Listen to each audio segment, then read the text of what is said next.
একটি নতুন চেতনা এবং একটি নতুন নৈতিকতাবাদ প্রতিটি মানুষের জীবন চেঞ্জ করে দেওয়ার জন্য এবং সমাজের যে সোশ্যাল স্ট্রাকচার রয়েছে সেগুলিকে চেঞ্জ করার জন্য এটি একমাত্র বৈজ্ঞানিক উপায়।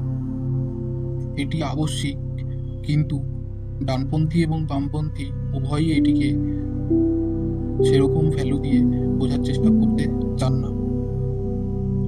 যে কোনো ফর্মুলা কিংবা মতবাদ সবকটি পুরনো চেতনার সাথে একাকারভাবে জড়িত। সেগুলি হলো এক ধরনের আবরণে ঢাকা চিন্তাভাবনার মতো, যা মস্তিষ্কের ডান, বাম এবং মধ্যে সর্বত্র ঘুরে বেড়াচ্ছে। এই অ্যাক্টিভিটিগুলো আমাদের ব্রেনের মধ্যে ডান দিকে হোক কিংবা বাম দিকে পুরোপুরি আমাদেরকে একদম ব্লাড শেড অর্থাৎ নিয়ে চলে যাচ্ছে। এটি সর্বত্র বিভিন্ন মানুষের বিভিন্ন প্রফেশন হোক, সমস্ত জায়গায় এরকম ধরনের মস্তিষ্কের বিন্যাস আমরা লক্ষ্য করতে পারি। এক্ষেত্রে আমাদের চিন্তাভাবনা পুরনো চেতনার বিভিন্ন রেসপন্সিভ থট হিসাবে এক ধরনের অভিনেতার মতো আমাদের মধ্যে ব্রেনের চারপাশে ঘুরে বেড়াচ্ছে। সমস্ত রকম গুলিয়ে ফেলা, কনফিউশন হোক, সমস্ত রকম দুঃখ বেদনা মানুষের সেই পুরনো চেতনাগুলির জন্যই ক্রমাগত উপলব্ধি করা হচ্ছে। সেই পুরনো চেতনা আমরা যদি না পাল্টাতে পারি, তবে সে রাজনৈতিকভাবে হোক, অর্থনৈতিকভাবেই হোক কিংবা কোনো রিলিজিয়াস বিষয়ই হোক না কেন, আমাদেরকে একে অপরের মধ্যে সবসময় দ্বিধায় দ্বন্দ্বে লিপ্ত করে রাখবে। সুতরাং একটি মানুষকে সবসময় আলোর দিকে ধাবিত হতে হবে।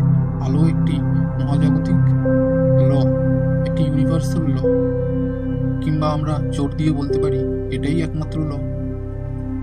কারণ বেশিরভাগ ক্ষেত্রে আমরা দেখি বেশিরভাগ নিয়ম কানুন আইন সমস্ত রকম চিন্তাভাবনা দিয়েই তৈরি, যা একরকম ভগ্ন। এই কারণে মহর্ষিরা আমাদেরকে আলো হতে বলেছেন এবং আলোর দিকে ধাবিত হতে বলেছেন, কোনো অপরের আলো না, নিজের মধ্যেকার আলো। আর সেই অন্ধকারকে দূরে সরিয়ে দিতে বলেছেন, যেগুলো বিশৃঙ্খলা চিন্তাভাবনার আমাদের মনে ক্রমাগত নিয়ে আসছে। প্রকৃত স্বাধীনতা তারা এই নিজের মধ্যে কি আলো যে রয়ে গেছে সেই আলোর দিকে ধাবিত হওয়ার মধ্যেই তারা খুঁজে পেতে বলেছে। তখন আর আমাদের অপরের কোনো আলো কোনো প্রয়োজন পড়বে না। আমাদের মধ্যেই নিজের শক্তি উৎপাদন করার সেই ক্ষমতা প্রকৃতি দিয়ে রেখেছে। সত্যিকারের স্বাধীনতা কোনোদিনও কোনো কিছুকে নির্ভর করে আঁকড়ে ধরে আসতে পারে না, কোনো কিছুর অভিজ্ঞতাকেও আঁকড়ে ধরে আসতে পারে না, কোনো রকম চিন্তাভাবনা দিয়ে আসতে পারে না। সত্যিকারের যদি আমরা স্বাধীনতা নিজের মনের মধ্যে অনুভব করতে চাই, তবে সেই তাদের কথা মতোই আমাদের আলোর দিকে ধাবিত হওয়ার কথা ভাবতে হবে। মহর্ষিরা বলেছেন, there is only seeing, that is the doing, অর্থাৎ আমরা শুধুমাত্র সেটিকে উপলক্ষ করে দেখতে পারি অন্তরের চোখ দিয়ে, যেটি হচ্ছে। অর্থাৎ আমরা নিজেদেরকে কর্তার জায়গায় না রেখে আমাদের শুধু যেই কর্মটি হচ্ছে সেটিকে একজন অবজারভারের পার্সপেক্টিভ থেকে দেখতে হবে, নাকি অন্যের চক্ষু দিয়ে, শুধুমাত্র নিজের অন্তরের চক্ষু দিয়ে। এটিকেই তারা আলোর দিকে ধাবিত হওয়ার কথা বলছেন, যেটি একটি ইউনিভার্সাল ল। তারা বলছেন দেয়ার ইজ অনলি লাইট, আলো ছাড়াই মহাবিশ্বে আমাদের অন্য কিছুর দিকে ধাবিত হওয়ার কোনো রকমই প্রয়োজন নেই। অপরের কোনো আলো